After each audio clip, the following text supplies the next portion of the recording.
कि आज अगर डंडा चला तो खा लेंगे लेकिन उठेंगे नहीं। हाँ खा लेंगे, डंडा मारे तो मारे, हम लोग उठने वाले नहीं हैं। आज तो हम लोग यही सोच के बैठे हैं कि खून की नदी बहेगी। मेरा ये कहना है कि आज वो कुत्ते की तरह हो गए। धोबी का कुत्ता तो मुहावरा सुने होंगे, धोबी का कुत्ता न घर का न घाट का। जब तक वो नियुक्ति पत्र का तिथि जारी नहीं कर देते हैं तब तक हम लोग यहाँ से हटेंगे नहीं।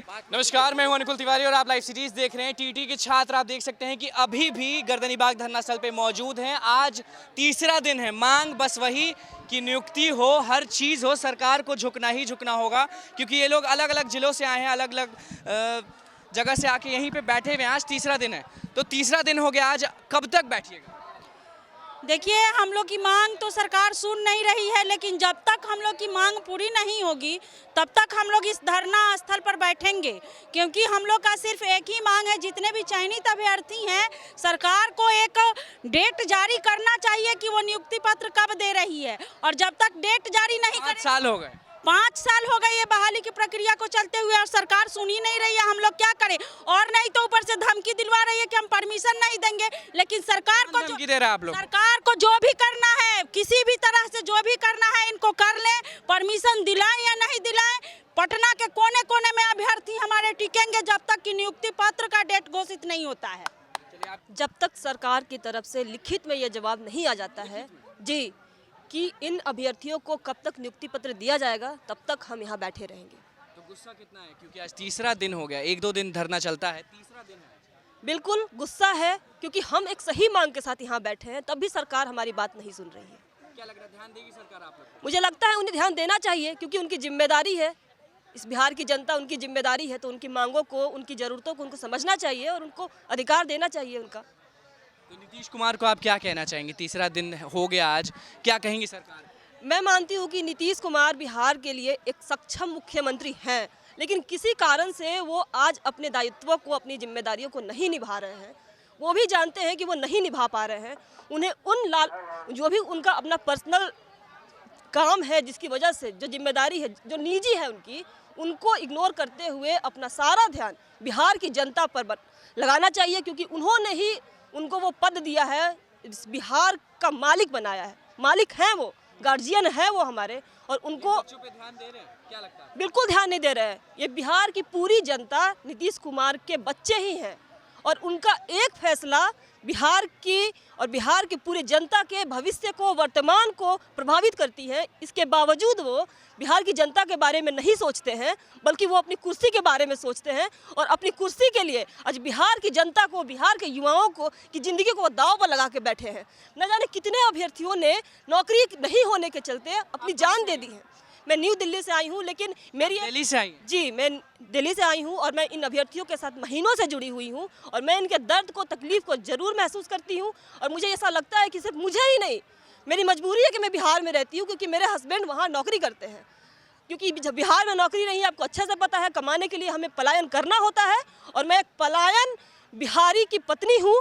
और मैं इसलिए यहाँ आई हूँ क्योंकि मुझे लगता है कि यहाँ रोजगार पैदा होना चाहिए, ताकि किसी और को पलायन ना करना पड़े, किसी और को बिहार छोड़ के नहीं जाना पड़े। बिल्कुल। आज बिहार को मजदूर सप्लायर के नाम से पुकारा जाता है, बिहार को देश का धब्बा माना जाता है, कचोटता है मेरे मन को। और मैं उन बिहारियों से कहना चाहती हूँ जो आज समृद्ध हैं, इसी बिहार की धरती पर पैदा होकर आज देश भर के दूसरे राज्यों में बैठे हुए हैं, लेकिन बिहार की चिंता नहीं है उनको, वो कुछ नहीं बोलते। चलिए, आप क्या कहना चाहेंगी? सहमत हैं? हाँ, इनकी बात से पूरी तरह से सहमत हैं, क्योंकि बिहार में यही हो रहा है। और शिक्षा के नाम पे तो हमको लगता है कि बहुत बड़ा हम लोगों के साथ अत्याचार हो रहा है। जो माननीय नीतीश कुमार हैं, इनको शिक्षक से सबसे ज़्यादा प्रॉब्लम है, क्योंकि ये सबसे ज़्यादा प्रॉब्लम है। कभी वेतन की डिमांड करने वाले लोगों को ये लाठीचार्ज करवाते हैं, तो कभी हम अपनी नौकरी की डिमांड जो कर रहे हैं, नियुक्ति पत्र की डिमांड कर रहे हैं, उनके साथ ये अत्याचार करते हैं। आज हम लोगों को यहाँ बैठने की परमिशन नहीं है, बहुत मुश्किल से हम लोगों ने परमिशन ली है, और कब हम लोग पे लाठीचार्ज हो जाए, कब हम लोग को यहाँ से खदेड़ दिया जाए। लाठीचार्ज होगा तो आप ये जो महिलाएं आगे बैठी हैं, सब लोग भाग जाइएगा या रुके रहिएगा? अरे आज तो हम लोग यही सोच के बैठे हैं कि खून की नदी बहेगी। अगर ऐसा कुछ हुआ तो हम लोग बैठे हैं, जितना अत्याचार करना है वो कर ले। उनके अत्याचार की इंतहा देखना है, और हमको अपने सब्र की इंतहा देखना है। देखते हैं किसमें कितना दम है। हाँ, कुछ आप बोल रही थी? हाँ बस यही आप जो कह रहे थे कब तक बैठेंगे, तो उनको जितना लाठियां बरसाना है, जितना अत्याचार करना है करिए, हम सब सहने के लिए तैयार हैं। चलिए, तो आप भी ये मानती हैं कि बिहार में रोजगार नहीं है? नीतीश कुमार बाबू का जो शासन चल रहा है 15 वर्षों से, तो अभी जो युवा है वो किनकी देन है? नीतीश कुमार जी की ही देन है, क्योंकि 15 वर्षों से शासन उनका है। वो क्या दे रहे हैं? बिहार को एक सिर्फ क्या कहते हैं मजदूर दे रहे हैं, क्योंकि शिक्षित होंगे तो वो अपनी शिक्षा के माध्यम से कुछ अच्छा करेंगे, अपने विवेक के माध्यम से। ना वो कुछ रोजगार पैदा करते हैं, ना कुछ वो मतलब सरकारी वैकेंसी निकालते हैं। 5-5 सालों से वैकेंसी पूरी ही नहीं होती है, मतलब बीरबल की खिचड़ी चढ़ी हुई है लेकिन पूरी होती ही नहीं है। तो महिलाओं को इतना गुस्सा नीतीश कुमार पे? जी, कारण ये है सर कि यहाँ कोई भी वैकेंसी जब निकलती है तो वो कंप्लीट ही नहीं तो होती। कहते हैं कि बेटी बढ़ाओ बेटी बचाओ। हाँ, वो उनका कहना सही है। बहुत उनका सोचना है कि बेटी जो है वो देश की, उनको बहुत मानती है। हाँ, रिजर्वेशन मैं ये मानती हूँ कि उनका महिलाओं के लिए काफ़ी रिजर्वेशन दिया हुआ है, लेकिन अगर कोई वैकेंसी पूरी होगी तभी तो हमें रिजर्वेशन का फायदा मिलेगा। इसमें भी हमारे 94,000 शिक्षक बहाली जो है उसमें 75% महिलाओं का सिलेक्शन हुआ है, लेकिन जब एक भी महिलाओं को अभी तक इस विद्यालय में पहुंचाया ही नहीं गया है तो हम कैसे माने कि वो बेटी बचाओ बेटी पढ़ाओ वाली जो उनकी योजना वो सफल हो रही है। मैं ये बोल रही थी कि जो नीतीश कुमार जी जो नारा लगाते थे बेटी बचाओ बेटी पढ़ाओ, वहाँ पे हम कहते हैं कि हम शिक्षक अभ्यर्थी की तरफ से बेटी बचाओ बेटी पढ़ाओ गर्दनी बाग में ला करके लाठी खिलाओ, ये नारा लगाना चाहिए जी, क्योंकि हम लोग लाठी खाने के लिए मजबूर है। आज यहाँ पे बैठे हुए अगर लाठी पीछे भी कुछ लोग बैठे हुए हैं, उनसे भी हम जानेंगे कि उनको कितना गुस्सा है और कितने दिन बैठेंगी। कितने दिन बैठिएगा धरना पे? आज तीसरा दिन है। जब तक नीतीश सरकार चाहेंगे, शिक्षा मंत्री चाहेंगे। आप जो यहाँ माइक पकड़े हुए हैं, कैमरा लिए हुए हैं, ये भी हमारे जैसे शिक्षकों की वजह से ही है। कम से कम अपने गुरु को याद करके तो हम लोग का बात मान लें। जो भी शिक्षा मंत्री भी बने तो हम ही लोग की वजह से बने हैं, ये नहीं कह रहे मेरी वजह से, लेकिन मेरे जैसे सम्मानित पोस्ट के लोगों की वजह से ही बने हैं। आप भी माइक पकड़े हुए मेरे ही वजह से, कोई ना कोई सिखाए हैं तब ना आप यहाँ हैं।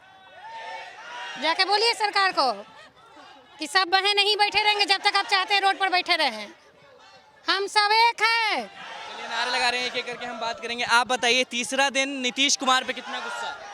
गुस्सा नहीं है, मानिए तो हम उन्हें जिस तरह गांधी जी को लोग पिता का दर्जा देते हैं, अगर सारे शिक्षार्थी आज जो एजुकेटेड हो करके और शिक्षित हो करके स्टूडेंट लोगों को आज पढ़ाने की इच्छा जागृत कर रहे हैं, मेरा ये कहना है कि आज वो कुत्ते की तरह हो गए। धोबी का कुत्ता तो मुहावरा सुने होंगे, धोबी का कुत्ता न घर का न घाट का।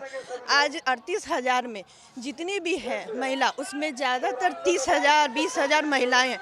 अब वो महिलाओं से जब बोला जाता है पटना में रह के आपने क्या किया, तो बस क्या किया, कुछ नहीं किया, लांछन लग रहा था। इसका आखिर शिक्षा मंत्री जो उनको पिता का दर्जा दिया जाए एजुकेशन के अकॉर्डिंग, तो आखिर वो हमारी इज्जत कहाँ तक रख रहे हैं? कुछ नहीं रख रहे। सर गुस्सा तो बहुत है। हम लोगों को 3 दिन से रोड पे बैठा के रखे हुए हैं और नियुक्ति पत्र की तिथि जारी नहीं कर रहे हैं। हम लोग जब तक वो नियुक्ति पत्र का तिथि जारी नहीं कर देते हैं तब तक हम लोग यहाँ से हटेंगे नहीं। नहीं। तो तीसरा दिन हो गया है, कब तक बैठिएगा? हम लोग यहाँ अनिश्चितकालीन बैठे हुए, जब तक हमें नियुक्ति पत्र की एक फिक्स डेट नहीं मिल जाती।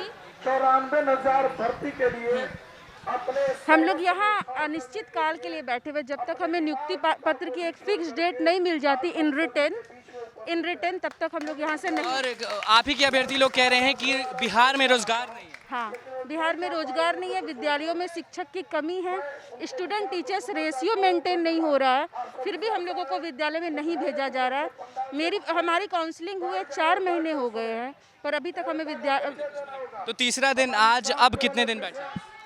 हम लोग तो तब तक बैठना चाह रहे हैं जब तक कि तिथि घोषित ना कर दे शिक्षा मंत्री जी, तब तक। महिलाएं ये भी बोल रही हैं कि आज अगर डंडा चला तो खा लेंगे लेकिन उठेंगे नहीं। हाँ, खा लेंगे, डंडा मारे तो मारे, हम लोग उठने वाले नहीं हैं, नहीं उठेंगे। चलिए, तो महिलाओं का क्या कहना था? टीटी छात्र हैं सब, टीटी अभ्यर्थी हैं सब, सबका यही कहना है कि आज तीसरा दिन है, लेकिन जब तक जब तक हम लोग को न्याय नहीं मिलेगा तब तक हम लोग नहीं उठेंगे। आप देखिए कि यहाँ पे कितनी महिलाएं मौजूद हैं और अलग अलग जगहों से आई हैं और कितना गुस्सा है इनको नीतीश कुमार पे, वो भी कहती है। और साफ इन लोग का कहना है, कोई एक महिला तो दिल्ली से भी आई है, उनका साफ तौर पे ये कहना है कि बिहार में रोजगार नहीं है। जी हाँ, आपने सही सुना, लोग का साफ तौर पे ये मेंटालिटी बन गया है कि बिहार में रोजगार नहीं है, कमाने बाहर जाना पड़ता है। और महिलाएं क्या नहीं बोली तो आपने सुन लिया कि डंडे भी खाने पड़े तो खाएंगे लेकिन उठेंगे नहीं।